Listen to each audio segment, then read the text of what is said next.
આજની ધર્મકથા। પ્રણામ। યોગનિષ્ઠ પરમ પૂજ્ય મુનિરાજ શ્રી કેશર વિજયજી મહારાજ, છેલ્લા 2 દિવસથી આપણે એમની ધ્યાનની ધારાના સ્વાધ્યાયની અંદર રત છે। 2 દિવસમાં આપણે આંશિક રીતે એમણે જે પ્રયાસો કર્યા ધ્યાન માર્ગને આત્મસાત કરવા માટેના, એ પ્રયાસોના કેટલાક બાહ્ય વર્ણનને બહુ ઉપર છલ્લી રીતે આપણે જોયા। પૂજ્યશ્રીએ તારંગાજીની ગુફામાં, તળાજાની ગુફામાં જે ધ્યાન અભ્યાસ કર્યા, પાલીતાણા વગેરે ક્ષેત્રોમાં જે ધ્યાન અભ્યાસ કર્યા અને એના દ્વારા ત્રાટક, અનાહતનાદ આદિ જે વસ્તુઓ પ્રાપ્ત કરી, સિદ્ધ કરી, એ બધી ધારાઓને બહુ ઉપર છલ્લી રીતે જોઈ।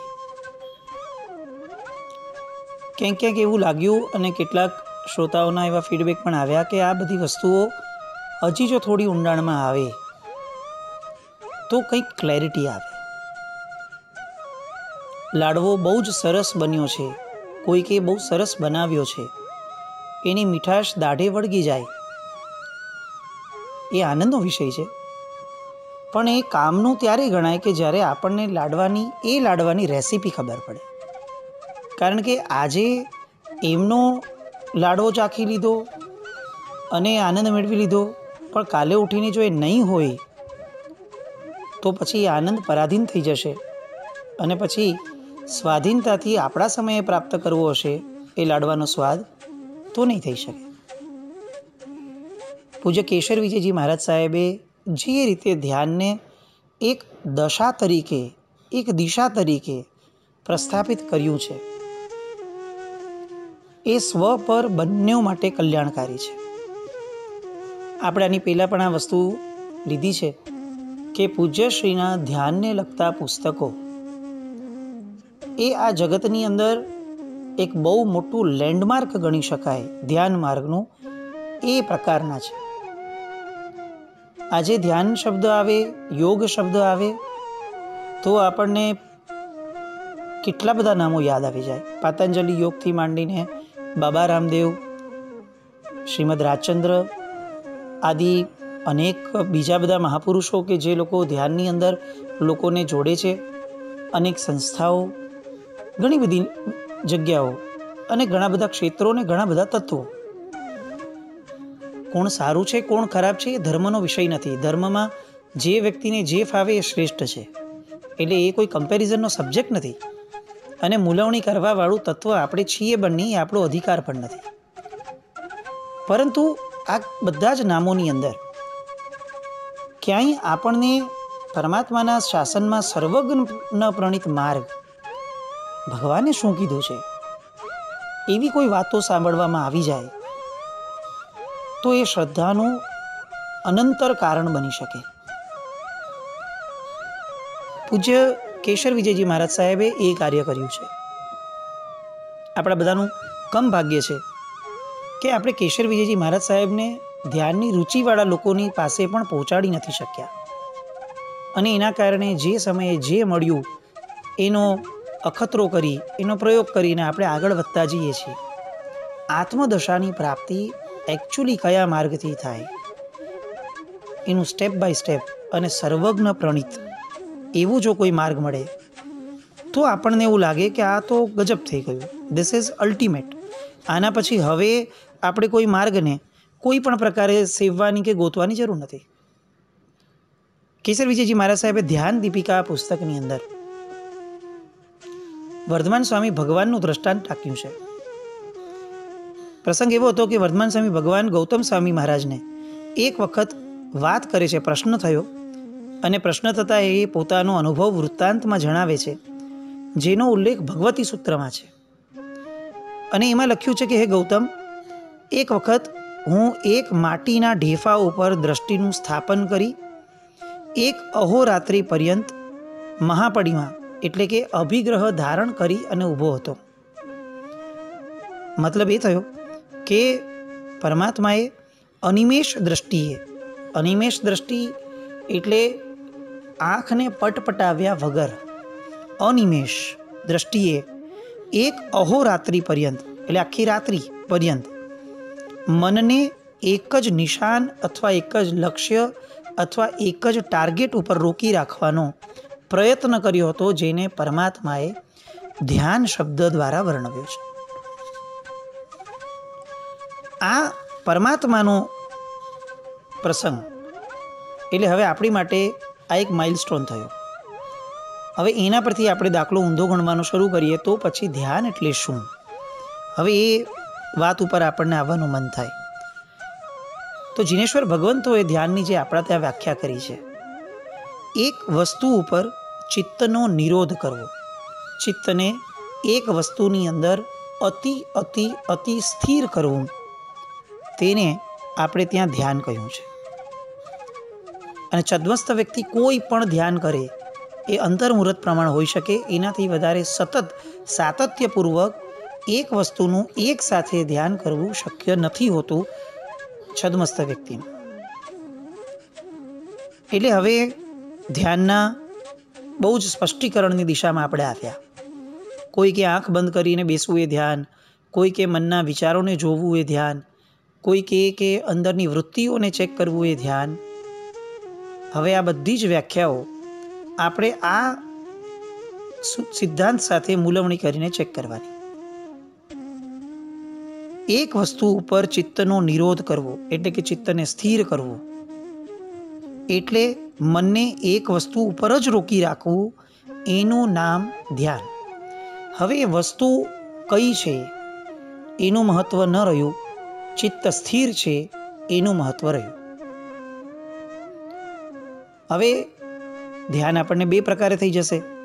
નબળી વસ્તુનું પણ ધ્યાન થઈ શકે છે.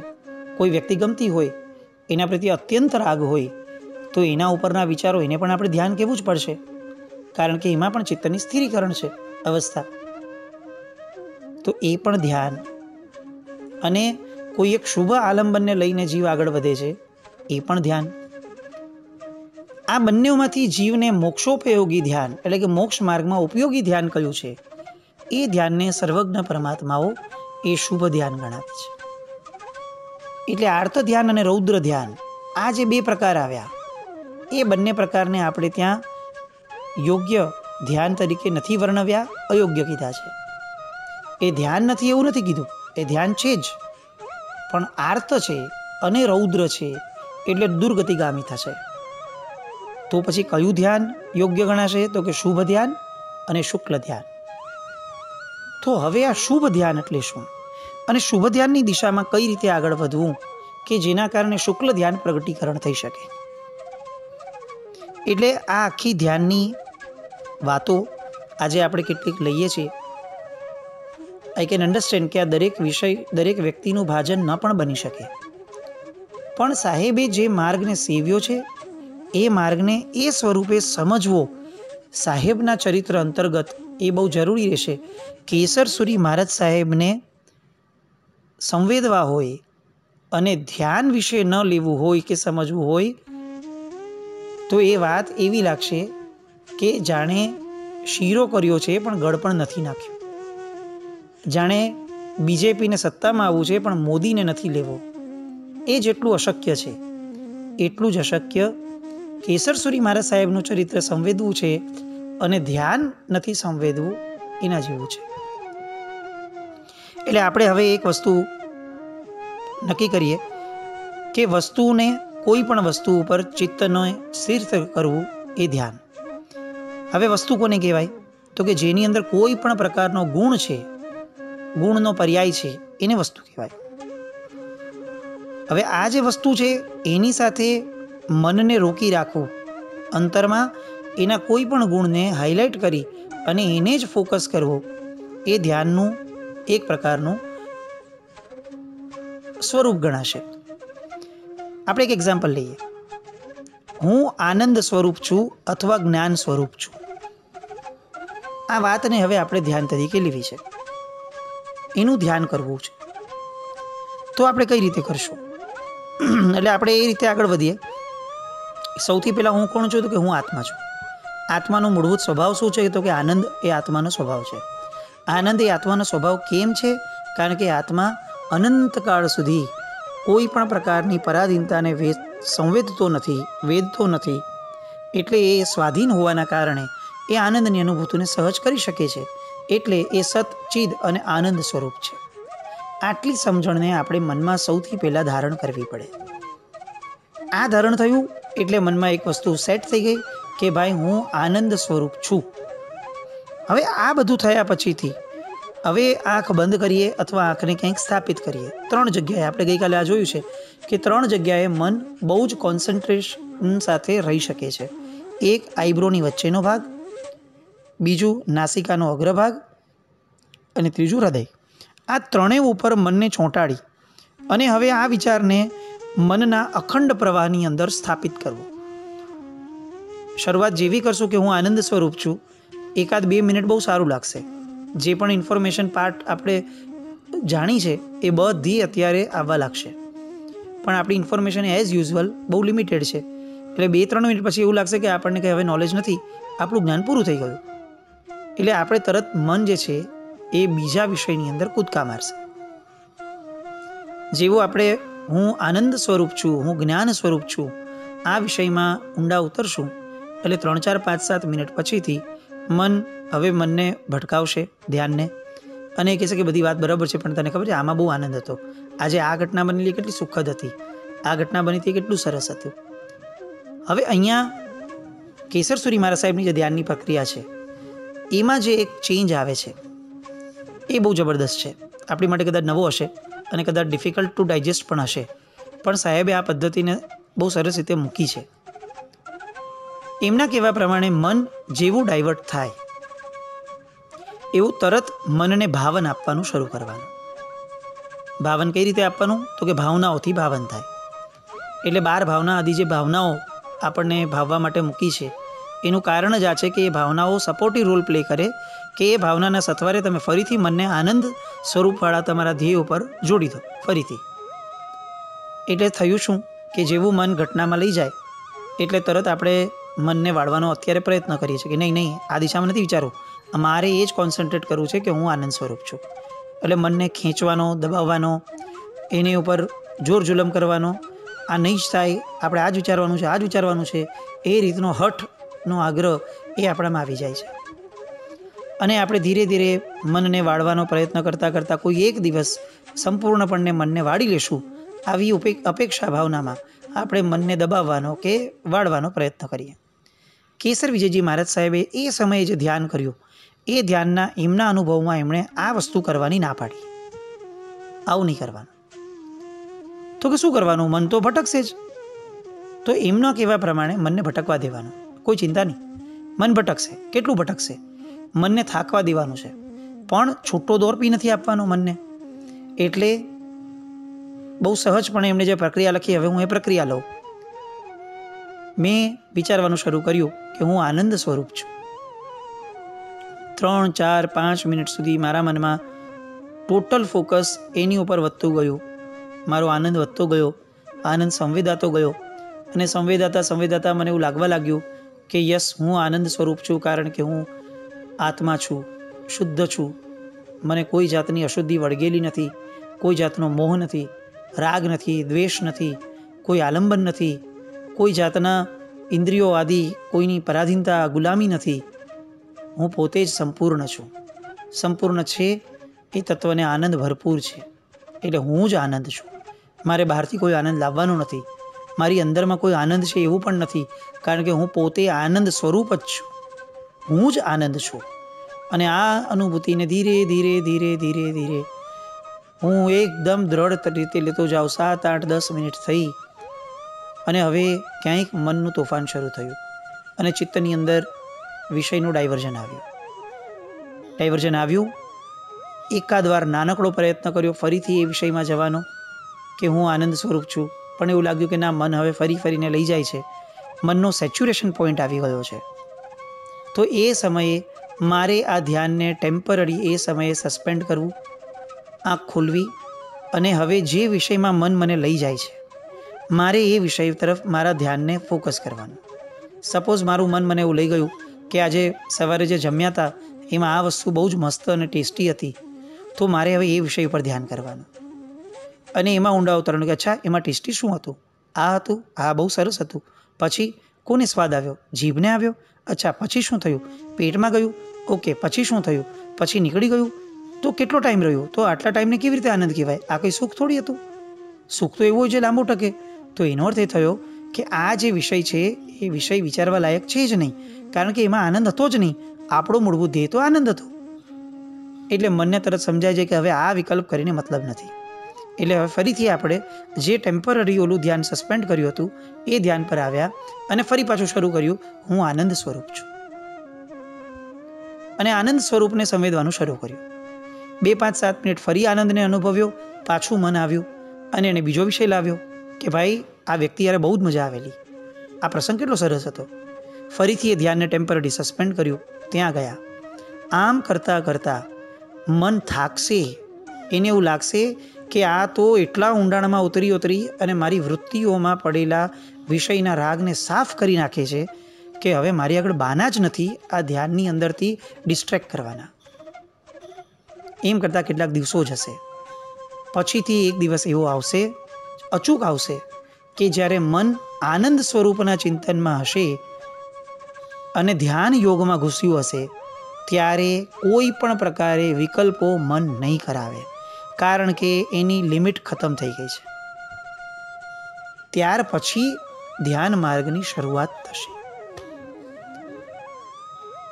કેટલો સરસ માર્ગ, કેટલી ઇઝી પદ્ધતિઓ. ખાલી એક જ છે કે આપણને જે ભાગમ ભાગની આદત પડી ગઈ છે ને, મારે આ સેવી લેવું છે, આ સેવી લેવું છે, આનું ધ્યાન કરવું, આનું ધ્યાન કરવું, આનું ધ્યાન કરવું, એ કદાચ થોડા સમય માટે આપણે એક જ વસ્તુ ઉપર ફોકસ કરવાના કારણે ટેમ્પરરીલી આપણે એને છોડવું પડશે. એ વૃત્તિને એકને પકડી રાખવાથી જ એકત્વ સધાશે. એકની પાછળ પડવાથી જ એક એવો આત્મા પામાશે. કિશોર સુરી મહારાજ સાહેબનો આ સિદ્ધાંત. ભાવનાઓ, આપણે જેને ભાવનાઓ કહીએ છીએ ને, અત્યારે મને બહુ સરસ ભાવ આવ્યા, ભગવાન બહુ ગમી ગયા, આંગી સુપર્બ હતી, શું ફૂલનું ડેકોરેશન હતું, શું આ હતું. આ ભાવનાઓ નથી. ભાવનાઓ એ છે કે જે જીવને ખરેખર ભાવિત કરે. ટેમ્પરરી 2-5 મિનિટ માટે ગમી ગયું, થોડો હર્ષ વ્યક્ત થઈ ગયો, આંખમાંથી પાણી પડી ગયા, સારો વિષય છે, પણ it is not an end. એ સાધ્ય નથી. એનાથી તો પામવાનું છે. તો 12 ભાવનાઓ અને મૈત્રી આદિ 4 ભાવનાઓ, આ 16 ભાવનાઓને જો જીવ વાંચશે નહીં તો જીવ જે છે એ ક્યારે પણ આ ભાવનાઓના સથવારે ધ્યાનમાં સેટલ નહીં થઈ શકે. એટલે ધ્યાનમાં સેટલ થવું છે તો આ 16 ભાવનાઓનું વાંચન બહુ જ જરૂરી છે. આ અનિત્ય આદિ 12 ભાવનાઓ એ જીવને એટલી સરસ દિશા આપે છે કે તારી યાર આવું થયું, દુઃખનો પ્રસંગ આવ્યો અને તરત જ સંસાર ભાવના દેખાય કે સંસારનું સ્વરૂપ જ આ છે, જે મળ્યો છે એ છૂટો પડવાનો જ છે. અને જીવ પોતે જ પોતાને સમજાવે અને પોતે જ પોતાને સ્થિર કરી દે. આ 12 ભાવનાઓનો એક બહુ મોટો ફાળો છે આપણા મોક્ષ માર્ગની અંદર. આપણને અનેક પુસ્તકો વાંચવાનું મન થાય, કથાઓ વાંચવાનું મન થાય છે, પણ એ આપણને માર્ગ નથી આપતી. આપણા એકચ્યુઅલ પ્રસંગમાં આપણને રાઈટ વે તરફ લઈ જવામાં સહાયભૂત નથી થતા, કારણ કે એ ઉપર છેલ્લા પ્રસંગો છે. જ્યારે આ 16 ભાવનાઓ ભગવાન પોતે આપણને આપી ગયા છે. શાંત સુધારસ આદિ ગ્રંથો અચૂકપણે વાંચવા જોઈએ. તો જ જ્યારે મન ડાયવર્ટ થશે ત્યારે મનને ફરી પાછો ઊંડાણમાં લઈ જઈ અને સમૂળગી એ જે ધારા છે એનો નાશ કરી શકાશે.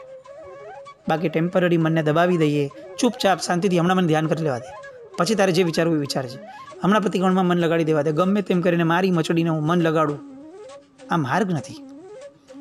માર્ગ એ છે જે તત્વથી ચાલે અને એ બોટમ પકડી લે અને સાફ કરી નાખે મૂળથી એ ભાવનાને. આ માર્ગ છે. આવો માર્ગ આપણા સૌના જીવનમાં આવે. આવો માર્ગ કેશર સુરી મહારાજ સાહેબે જે સાધ્યો, એ ધ્યાન માર્ગનો પ્રાથમિક ભૂમિકાનો ભાવ, એનો પ્રયાસ આપણે સતત કરતા રહીએ. કારણ કે હું ફરીને કહું છું, કેશર સુરી મહારાજ સાહેબનો અદ્વિતીય સિદ્ધાંત જે પરમાત્માના શાસનમાંથી આપણને મળ્યો છે અને જે એમનો પોતાનો પણ પ્રાથમિક ભાવ હતો કે ધ્યાન દ્વારા જેટલા કર્મનો નાશ થઈ શકે છે એ કર્મનો નાશ બીજા બધા જ યોગોના સરવાળાની ગુણાકારથી પણ થઈ શકે એમ નથી. મોક્ષનો રાજમાર્ગ ધ્યાન માર્ગ છે. પણ આ ધ્યાન માર્ગ એ સિસ્ટમેટિક હોવો જોઈએ, એ સ્ટેપ બાય સ્ટેપ જવો જોઈએ અને સર્વજ્ઞ ભગવંત પ્રેરિત હોવો જોઈએ. આ માર્ગની હજી કેટલીક વાતો આવતીકાલે શાંતિથી જોઈએ, સાંભળીએ, વિચારીએ, ચિંતનને ધારામાં લાવીએ. પણ એક વસ્તુ નિશ્ચિત છે, પ્રયોગ કરતા રહેશું તો જ એ આપણને ઉપયોગી બનશે. સાંભળતા રહેશું તો ઉપયોગી નહીં બને. કેશરસુરી મહારાજ સાહેબનો આ ધ્યાનનો પ્રયોગ થયો. પ્રાણાયામના પ્રયોગો કઈ રીતે કરવા જોઈએ એ બાબતમાં પણ એમણે બહુ સરસ વાતો લખી છે. કયું આસન, કઈ પદ્ધતિ, કઈ રીતે બેસવું, કયું સ્થાન અને કેવી રીતે કરવું, એ પ્રાણાયામની કેટલીક વાતો આવતીકાલ પર લઈએ. જીન આજ્ઞા વિરુદ્ધ કંઈ પણ બોલાયું હોય તો મિચ્છામિ દુક્કડમ, જૈનમ જયતિ શાસનમ.